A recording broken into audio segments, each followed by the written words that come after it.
O que é o devido processo legislativo constitucional?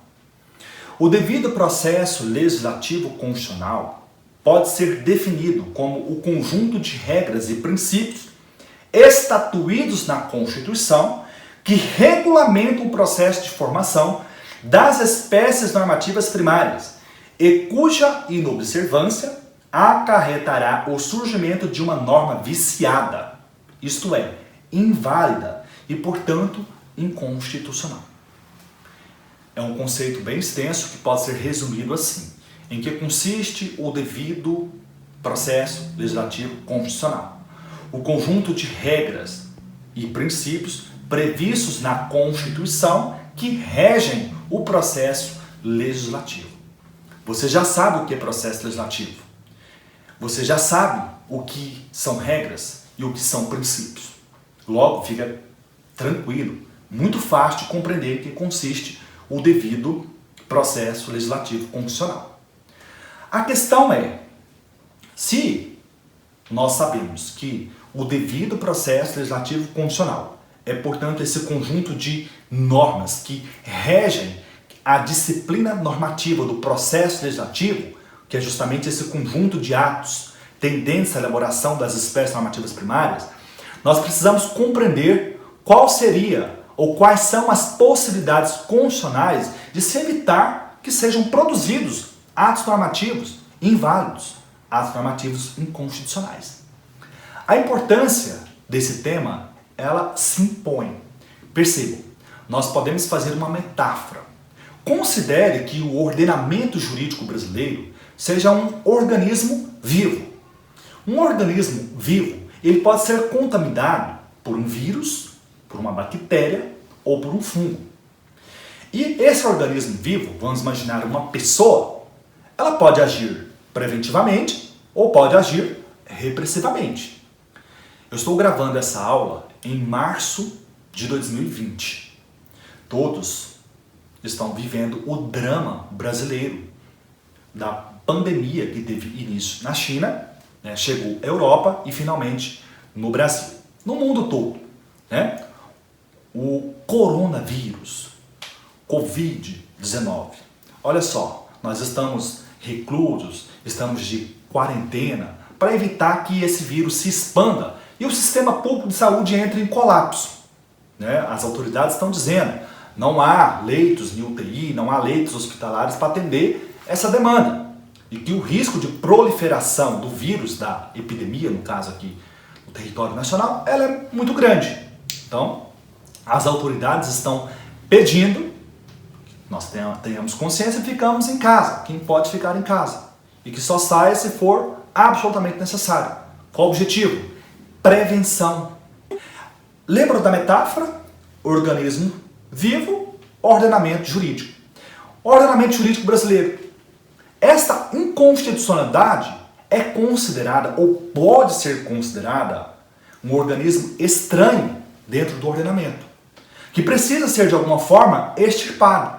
Mas a pergunta é, assim como nós, na condição de seres vivos, agimos ou atuamos preventivamente de modo a não contaminar o nosso organismo, existem mecanismos constitucionais para evitar que o ordenamento jurídico brasileiro seja contaminado com normas inconstitucionais? A pergunta que se põe é essa que está no slide, que te acompanha.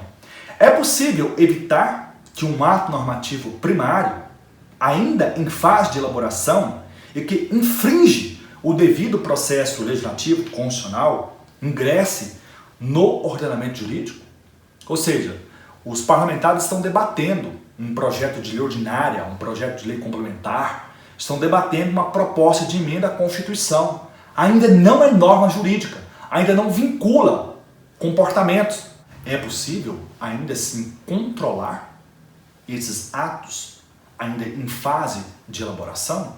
A resposta é sim, perfeitamente possível. O nosso sistema jurídico constitucional prevê 3 frentes de atuação. É possível o controle político preventivo a cargo do Poder Legislativo, do Poder Executivo e do Poder Judiciário. Nesse último caso, excepcionalmente, conforme veremos.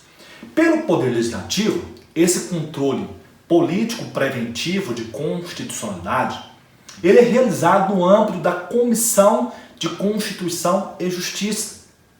A Comissão de Constituição e Justiça, na Câmara e no Senado Federal, faz um exame sobre a juridicidade da proposta legislativa. E existem duas possibilidades. Ou a proposição é considerada constitucional, ou ela é considerada inconstitucional. Se a proposição for considerada constitucional, a matéria poderá seguir. No caso, tramitar em outra comissão temática, se o presidente assim tiver determinado, conforme veremos mais à frente, ou plenário. Aí o plenário decide, se for o caso, rejeitá-la ou aprová-la. Mas percebam, a matéria não vai ao plenário se antes não tiver passada pelo exame da constitucionalidade da Comissão de Constituição e Justiça, da CCJ. Logo, a CCJ, Comissão de Constituição e Justiça, é responsável pelo exame da constitucionalidade da proposta legislativa. Esse é um típico controle político preventivo de constitucionalidade levado a cabo pelo Poder Legislativo. Nós veremos que o parecer da Comissão de Constituição e Justiça pela inconstitucionalidade pode ser de duas formas: unanimidade ou maioria de votos. Se o parecer for pela unanimidade de votos, o projeto de lei ele será necessariamente arquivado. E a matéria que foi discutida naquele projeto de lei só poderá ser rediscutida em um novo projeto na próxima sessão legislativa. Agora, se o parecer tiver sido por maioria de votos, ou seja, um parecer não unânime, o projeto de qualquer forma será remetido ao arquivo. Porém, contra essa decisão, cabe recurso ao plenário. Se 1/10 dos membros da correspondente casa subscrever um recurso, necessariamente o projeto deverá ser analisado pelo plenário. Então percebam a importância da Comissão de Constituição e Justiça nesse papel do controle preventivo da constitucionalidade das proposições legislativas. Todas as proposições, absolutamente todas, passam necessariamente por um controle da constitucionalidade perante a Comissão de Constituição e Justiça. Nós temos, na sequência, o controle de constitucionalidade preventivo levado a cabo pelo Poder Executivo. Nós sabemos que um projeto de lei ordinária ou um projeto de lei complementar, antes dele se tornar lei, ele vai passar necessariamente pelo crivo do Poder Executivo, que poderá sancioná-lo se concordar ou poderá vetá-lo se discordar. Nós vamos estudar com detalhes o veto e outros vídeos. Basta saber que o veto do presidente da República, ele pode ser de duas naturezas. Ele pode ser um veto político ou ele pode ser um veto jurídico. O veto político é aquele veto motivado na contrariedade ao interesse público. E o veto jurídico é aquele veto motivado na inconstitucionalidade do projeto de lei. Então, se o presidente da República entender que o projeto de lei aprovado pelo Congresso Nacional é inconstitucional, ele vai vetar. E esse veto é um veto jurídico. Esse veto jurídico é reputado pela doutrina constitucionalista brasileira e pela jurisprudência do Supremo Tribunal Federal como hipótese de controle político preventivo de constitucionalidade a cargo do Poder Executivo. E nós temos, por fim, o controle de constitucionalidade jurisdicional preventivo. Esse controle de constitucionalidade jurisdicional preventivo, ele tem muitas nuances que nós analisaremos no próximo vídeo.